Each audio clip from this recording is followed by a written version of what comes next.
एक तो कल चित्रकूट में बस्तर क्षेत्र आदिवासी विकास प्राधिकरण का बैठक संपन्न हुआ।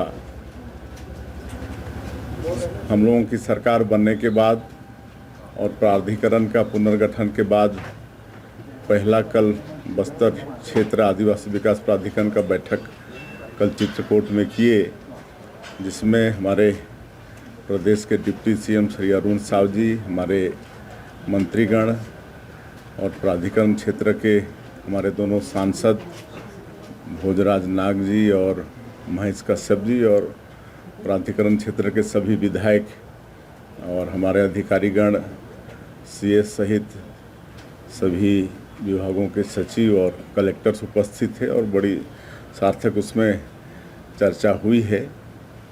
और उसके बाद हमारी बड़ी इच्छा थी कि हमारे जवान बहुत मुस्तैदी से नक्सलवाद के खिलाफ में लड़ाई लड़ रहे हैं और 10-11 महीनों में जो सफलता हासिल किए हैं उसकी पूरे देश में तारीफ भी हो रही है। तो मेरी बड़ी इच्छा थी कि उनके साथ एक आध कैंप में हम जाएं, मिलें, वो कैसे वातावरण में रहते हैं उसको देखें, उनसे बातचीत करें, उनके अनुभव शेयर करें। तो कल वो सौभाग्य भी हमको मिला।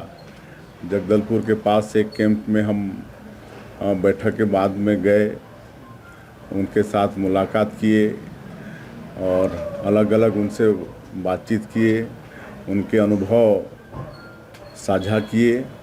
फिर शाम को उनके साथ रात्रि का भोजन भी बैठ के एक साथ किए। फिर उन्होंने बड़ी खुशी जाहिर की और आधे घंटे का एक कल्चरल प्रोग्राम भी उन्होंने रखा था। और फिर सवेरे सबसे मुलाकात करके और रात में रुकने का भी उन्होंने आग्रह किया, तो हम वहीं रुक गए कैंप में ही। बड़ा अच्छा लगा।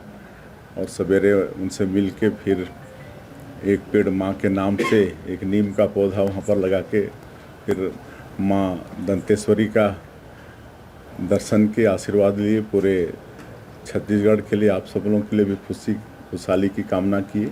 हाँ, मोदी की गारंटी में विश्वास करके छत्तीसगढ़ की जनता हम लोगों को विधानसभा में चुनाव जिता के सरकार में बैठाई है।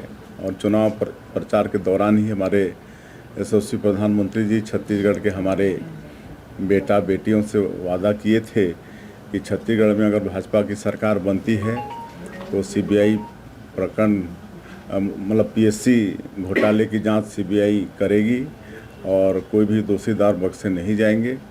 और मुझे बताते हुए खुशी हो रही है कि पीएससी घोटाले को हम लोगों ने सीबीआई को सौंपा और सीबीआई जांच कर रही है। और कल ही जो पीएससी के चेयरमैन थे उनको गिरफ्तार की है।